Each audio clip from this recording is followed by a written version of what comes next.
Hey everyone, I'm Mike with the Florida Public Archaeology Network, and today this is going to be another one of our field trip / field work Friday videos. This is a little different than ones we've done in the past. I'm actually in my car and I'm about to drive to the site that we're going to feature today. Long story, so I figured I could just talk about it during the car ride. The sites we're going to visit today are a couple different historic cemeteries, and they're actually located not too far from my house, only about 40 minutes. There's at least 2 or 3 historic cemeteries in this town of Holt that are historic, but they are actually not listed on Florida's master site file. State of Florida actually keeps a database, one of those, of all the cultural resources that it knows of that have been reported to it in the state. So there are things like archaeological sites, historic structures and buildings, many historic cemeteries. And so these ones are actually not on the site file, which is not an uncommon thing. There's a lot of resources out there that the state just doesn't know about. So the state actually has a reporting system that they're coming out with very shortly, and maybe even by the time this video comes out it will be out, and I can put that link in the description below. But basically there's an online reporting system that you can go to, that if you find a cemetery or know about where a cemetery is, you can report it to the state. What I hope to do with this video is just show anybody how to do it, and so you can see how easy it is. The other thing I wanted to do though was look and see if I could locate an African American cemetery that's basically should be in that area that I'm going to be at today, but it's actually not listed on any maps, on any modern maps, and it's actually not on any historic maps either that I could find from the 1930s and 1940s. One thing that happened in the southern United States after Jim Crow laws were passed in the early 1900s is a number of African American cemeteries in the state of Florida were purposely destroyed. Now, it's not uncommon for cemeteries to be, quote unquote, abandoned or forgotten or lost over time. This happens to a lot of different cemeteries throughout the country, but particularly African American cemeteries. We're really starting to realize how big of a problem this is, and how many have been, essentially erased from the landscape. There's a great resource that the United States government produced in the 1940s, in 1941, and it was a project by the Works Progress Administration, or WPA. Now, the WPA was established by President Franklin Delano Roosevelt. It was part of one of his many New Deal programs. So a lot of people probably are familiar with the Civilian Conservation Corps. Works Progress Administration was one of those similar programs. But one thing that it did that was really unique is it hired artists and musicians and historians to kind of go out in the 1930s and document our history and culture. And so one thing people might be familiar with that came out of the WPA program was the slave narratives. That was a WPA program. But another really cool thing they did in the late 1930s was, at least in Florida, is they wanted to locate veteran graves. And so basically they did surveys of all cemeteries that they knew about to try to locate veterans' graves. What's great about these documents is not only does it give you a list of cemeteries by each county that they actually visited, but unfortunately it doesn't have any maps. So apparently there are maps, but they've just never located the maps that are supposed to go with this, with this cemetery. The report was produced in 1941, so that's when the World War II started. So they had to kind of push pause on that. So I can kind of understand why things got lost. But so unfortunately there's no maps. We do have a list of cemeteries, and it does give descriptions of these cemeteries. And so before I left, I shot a little quick video showing some of the maps that I've used to try to figure out where some of these current cemeteries are at, and including this this unaccounted for African American cemetery. So instead of just hearing me blab for the next 20 minutes driving in my car, check this video out, and then I'll pick up where it leaves off. This is the USGS Historical Topographic Map Explorer. You can find this online. This is a great tool, one that I've been using to try to locate some of these historic cemeteries. What you're seeing right now on this map is what the current landscape looks like with street names and the topographic map. And what's really cool about this is I can actually overlay this map with historic maps. This is from 1937. This one is from 1938. This is 1937, 1938, and it's overlaid the current street address, the streets as they are currently laid out. Right here is railroad. That's what that symbol means. This red line is the highway. The highway is actually currently in the same location, so it just goes right over that. And this is the town of Holt. So you'll notice on this map that there's a couple different symbols. So right here, right here, right here, and right here, this little square with the cross on top of it means it's a church. And then this little building right here, that is a educational building. That's actually still there today. The school was built, I believe, in the 1920s. It's not used as a school anymore, but the building is still standing, which is really useful for cross-referencing stuff on maps. And then what was really cool over here, and what I'm interested in, is this little symbol right here, this kind of dash square line with a cross in the middle.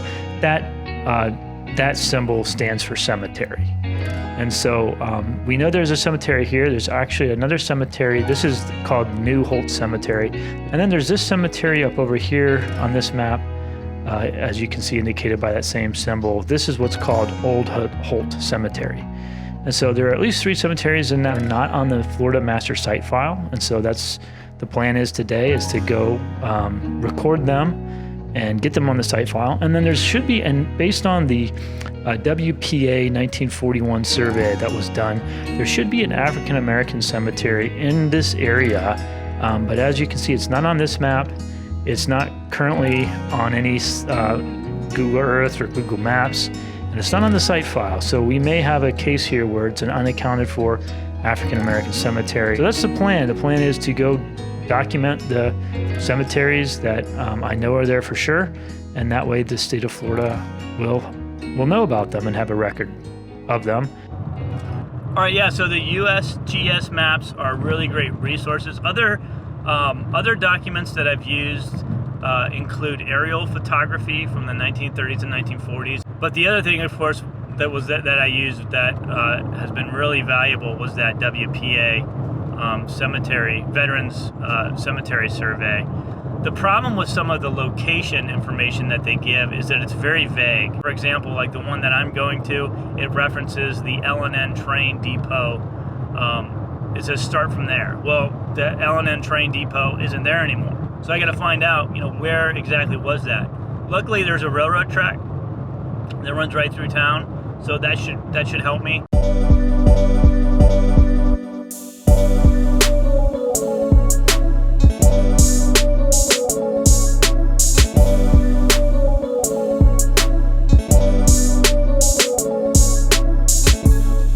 Hey, we are here at the first cemetery. This one's called New Holt Cemetery, and as you can see, it is here. But this is one of the cemeteries that I knew was here from Google Earth and Google Maps and historic documents, but that was not currently listed on our Florida Master Site File. So what I'm going to do today is record this cemetery and then let the state know that it is here.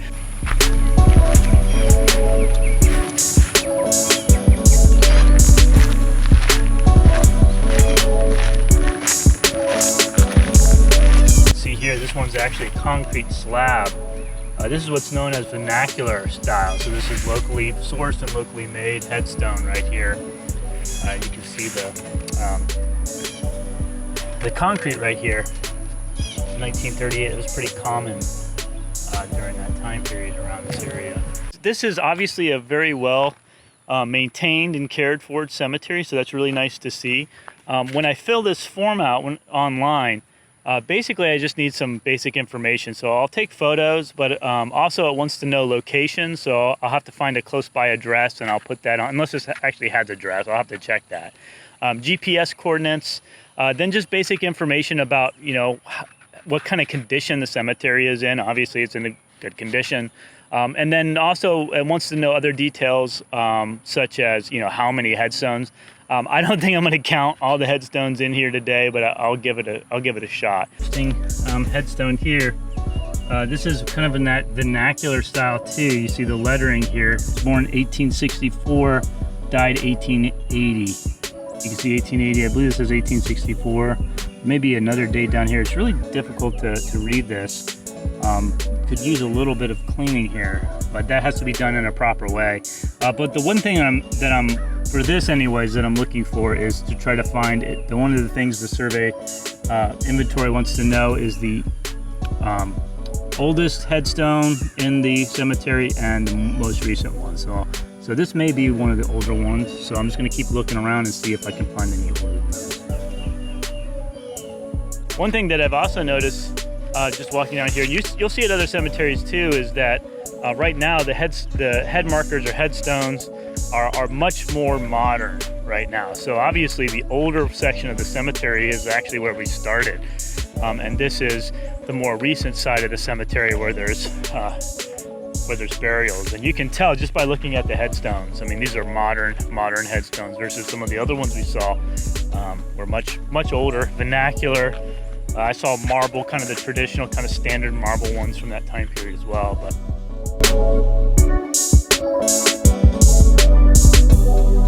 got the GPS coordinates, and I used an app called Solo Locator. That's really great because it gives you all the GPS and the compass information. That's all built into the picture when you take it. So it's a Solo Locator is an app that we use for a lot of work that we do in the field.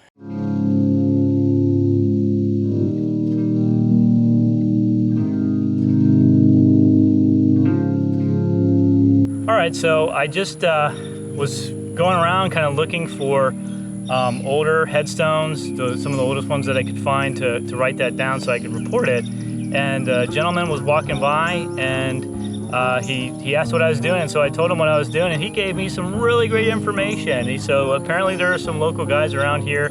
One is, two of them are actually historians that apparently they know exactly where all the cemeteries are at in this area. So I gave them my contact information, and hopefully I'll hear back. And hopefully he'll be able to tell me exactly where not only the L&N train depot at, but where this other African American cemetery is at.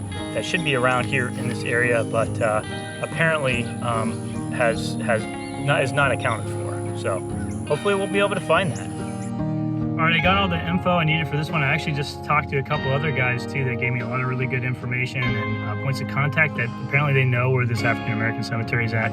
But I'm gonna go now to the Old Holt Cemetery to check that out. Based on what locals have told me, based on Google Maps before I even came here, it's there, but it's not listed on the site file. So I'm gonna do the same thing, recording the GPS coordinates and the location information, looking at the number of markers that are there, oldest ones, more recent ones, and then basic condition of the cemetery. And that way the state will know that there's a cemetery there, because right now apparently they don't. But local informants are always really important for any research.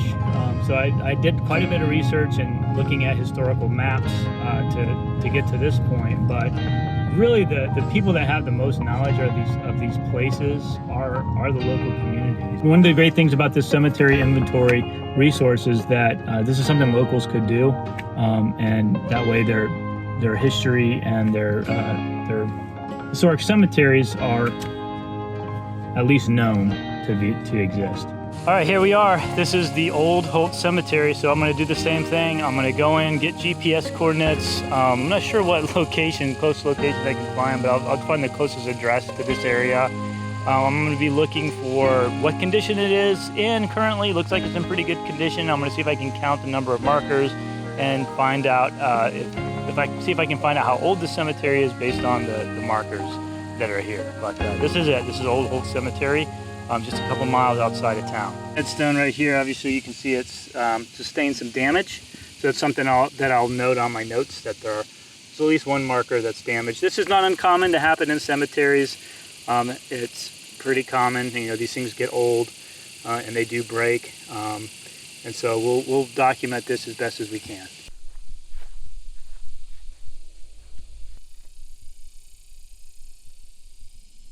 You can see there's two markers right there, and these ones are actually made out of wood, and obviously they've fallen over. This one's laid up against a tree. I don't know if it looks like this one was probably here originally.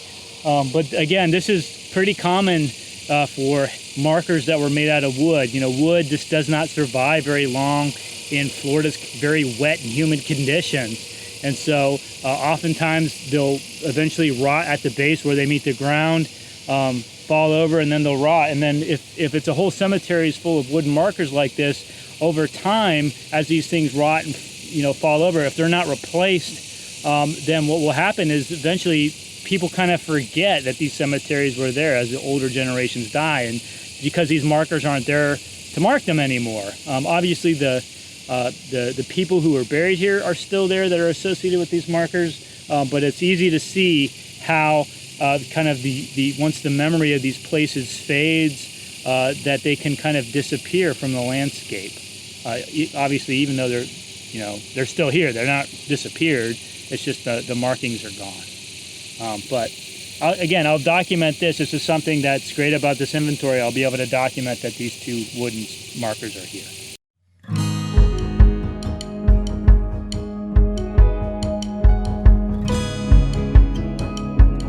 And so I did try to see if I could see any engraving on the wooden markers. I was going to call it a headstone. They're not headstones. They're markers, grave markers. But it's just illegible. I can't read anything on it anymore. And that's what happens too. Over time, those carvings in the wood eventually fades away.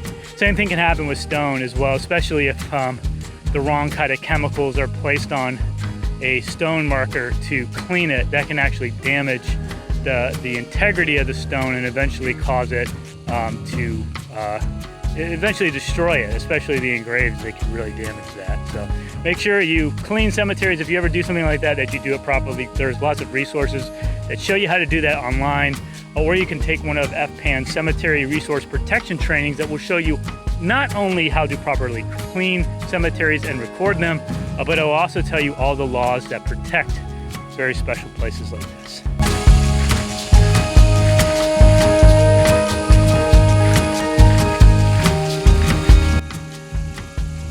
See, it's very hard to read, but the family has actually placed another marker next to this one. Now, obviously, the ones right here on the ground, they're illegible at this point. I really can't read what the names or the dates are, so we don't know who these individuals are. At least I don't, based on what's on the marker. But based on the size, these were probably children's burials, at least based on the size. But this is a really important point that time will eventually do this to all markers, whether they're wood or stone. The engravings will fade over time. That's why it's really important that we come out and we document these sites, and we go around and we do a proper survey where we figure out exactly what is on each particular marker, and we document that so we have a record of it, because eventually over time the engravings will fade away. So this is an important thing that we can do. But just unfortunately, these are probably beyond the point that we'll be able to really tell what's possibly engraved on them.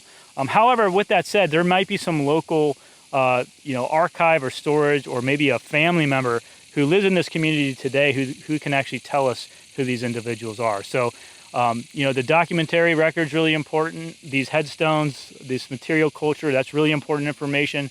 But so is the local memory and the oral history of these communities. That's just as important as any of these other types of resources that can give us information that otherwise we just would not have. This is a really interesting headstone. This is another one of the examples of vernacular headstones, or vernacular style grave markers. This is poured concrete. You can actually see this individual's name. What's really cool is poured concrete, but then up here, embedded in the concrete, it looks like flakes of different flint or chert, which is really cool. I haven't seen that. And actually you can see the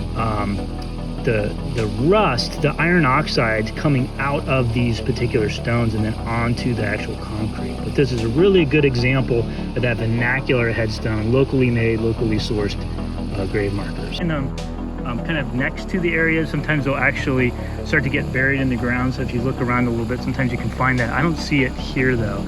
But again, this is a common thing. This is a well-maintained cemetery, but this is still something that's going to eventually happen. And it's really expensive to, repair headstones and markers like this. It takes a really specialized person to come in and actually be able to properly conserve these markers. And so again, this is just something that happens, but I can document this as part of the site file. As you can see, this one has really been started to embed into the ground, and eventually it will be covered all the way up. So even markers that are made out of stone that fall over, over time, sand and dirt, and then eventually vegetation will overgrow it, and you won't even be able to know it's there over time unless you probed it. But as you can see, it's very difficult to read any of the markings on this one. This marker, this one's actually been, you can tell it's actually been repaired. So it actually broke off, and then someone actually came in and tried to repair it. And hopefully that repair will hold. But this does look like quite an older marker. Looks like, I think it's 1916, I believe, is what the date on this one is for death date. Some local informants did tell me that they believe that there was also another cemetery next to this one outside the fence. They didn't say exactly where, but they said that they remembered there being some wooden markers in the woods. I'm not going to go back there. I might kind of look along this road to see if I can see anything, but I don't know who owns the land, so I'm not going to actually go walk on that land unless I have permission from the private landowner. That's another really important point. Obviously this one's like publicly accessible, but you always want to make sure that if it's a cemetery and you're not sure who owns the land, go look that information up and make sure you have permission to be out there to do it before you do it. Unless, of course, it's open to the public, then it's a little bit different. But you always want to make sure you do that because you don't want to trespass on anybody's private property. I'm leaving the old Holt Cemetery now. I'm going to go drive back into town to see if I can find the location of that old school that was built in the early 1920s. One of the locals that I spoke to actually said he went to that school, that it closed down about 30 or 40 years ago, and that it is currently used for storage, and that is privately owned. So I'm going to just drive by it, check it out, see what kind of condition it is, just because I'm interested, but also because it is a landmark that's on those maps from the 30s and 40s that's still on the landscape today. The same local gentleman told me that a lot of the historic buildings that were here when he was a kid are no longer here. So that's going to be a really important component of helping us try to identify any of these, or at least this particular cemetery, that it doesn't appear to be marked anymore. And hopefully I'll get a call from one of them and they'll be able to give me some more information. But until then, I'll probably just drive by, check out that schoolhouse, and then maybe call it a day for now. So still a lot to work to be done. This is another thing that's still on the landscape, is this train track. And so we saw that on that map from the 1930s, 1940s, and it is still in its exact same location. So that's going to be useful too. As you can see, this is the school building that I saw on that map with the little square and the little flag on it. It's still here in the landscape today, so that's really useful to try to figure out where other things in this area might be at, including that unaccounted for cemetery. That's pretty much all I can do for today until I can hear back. I did drive around a little bit to see if I could spot anything, but it's without knowing the location of the L&N train depot, I won't know that until then. So remember, this is an activity that anybody can do. Once we have that website up and running for the cemetery, Florida Cemetery Inventory, I'll put that link in the description below, and you can actually go out in your community or in your areas and help us document cemeteries that the state doesn't currently know about, or cemeteries that we may know about but haven't been updated in a while. It's always good to check on these places to make sure that they're in good condition and see if they might need any help, or just to verify that they're still in the location that they should be at. So I'm finished up with that. I'm going to head back, and then when I get back home, I'm going to go ahead and input all the information I got from these two cemeteries. But on my way home, when I was about to leave, I got a phone call, and it was from one of the informants that had, I guess word got around. And I spoke to a lady who's lived there all her life. She's, in her 70s now, and she actually was able to tell me exactly where the L&N train depot is at, or was at, in town, and it's about where I would have expected it to be at. One of the other local informants told me he believes the African American cemetery is probably on private property, which that appears to probably be the case. But state laws protect cemeteries no matter whether they're on public land or private land. State Statute 872, if you want to actually look it up, in the Florida state statutes, is the one that deals with human remains and burials. And it doesn't matter how old the burial is, it doesn't matter its cultural affiliation, all protected under state law. So you cannot knowingly disturb burials or human remains. Regardless of where this particular cemetery may or may not be, whether it's still marked or not, it's likely not marked anymore. It is protected under state law, and it deserves the same amount of respect and the same treatment as we would any other historic cemetery or cemetery that's still actively used today. And so that's the goal, just get these things recorded, and we can kind of go from there. But like I said, I'll put links to some great information about this particular task force, African American Cemetery Task Force. I'll put links to that information down below. There's a lot of other great organizations that are involved in this type of work that I'll also put links on. Please check out all their websites, all their social media accounts. It's really important work that so many people are doing, and that so many people out there across the state, across the United States, can really help out with once this web resource is up and running online. So I encourage everybody to go check that out and stay tuned. And there's plenty of other sites that we will likely have to go out and document. And it's not a great road, so we'll end it on that. See everybody next time. Like, subscribe. Let me know if you have any questions or comments in the comments below.